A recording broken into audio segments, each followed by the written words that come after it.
कभी कभी आपको ऐसा नहीं लगता कि आप इतना हार्ड बोल देते हैं कि यहाँ के एक मंत्री ने आपको कहा कि हम FIR कर देंगे? कौन FIR कर देगा?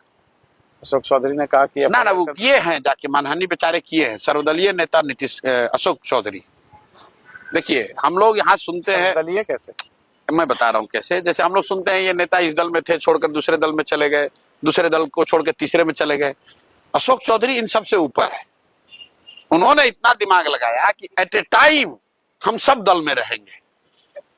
तो उनके पिताजी कांग्रेस में, ये खुद जदयू में, बेटी लोजपा में, दामाद RSS भाजपा में, और अब कोई हमने बताया भाई एक RJD बचा है, उसमें कोई भगिनी भतीजा बेटा भाई किसी को डाल दो। तो इसलिए मैंने कहा ये सर्वदलीय नेता है, किसी भी दल को वोट दोगे इसी को जाएगा। जैसे हम लोग कहते हैं ना भोजपुरी में कि घी चाहे दाल में गिरे भात में गिरेगा थाली में ही। तो अशोक चौधरी सर्वदलीय नेता है। हमने कहा कि हर जगह ये चर्चा है कि इन्होंने अपने बेटी का टिकट खरीदा है,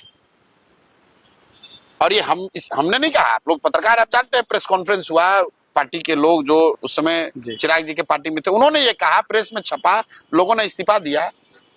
तो ये आदमी कहा कि हम जाके इनको प्रधान किशोर पर मानहानि करेंगे, तो जा कर दो भाई।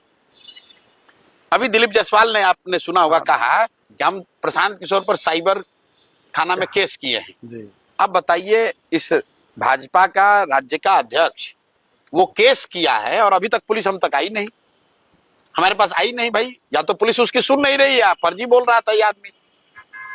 अगर दिलीप जायसवाल ने केस किया है कि मैं साइबर क्राइम कर रहा हूं जी, तो साइबर क्राइम वाले अफसर क्या उसकी बात सुन नहीं रहे हैं, या दिलीप जायसवाल ने सबको बेवकूफ बनाया?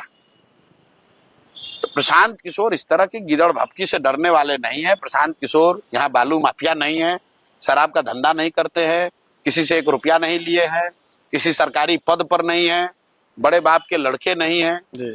अपनी मेहनत से, अपनी हुनर से, अपने परिश्रम से जो कुछ भी कर सकते हैं वो कर रहे हैं जी। और ये चोर चुहड़े जितने नेता हैं, लुटेरे मंत्री, सब उगाही मंत्री जी, इनकी हिम्मत नहीं कि हमको डरा सकें।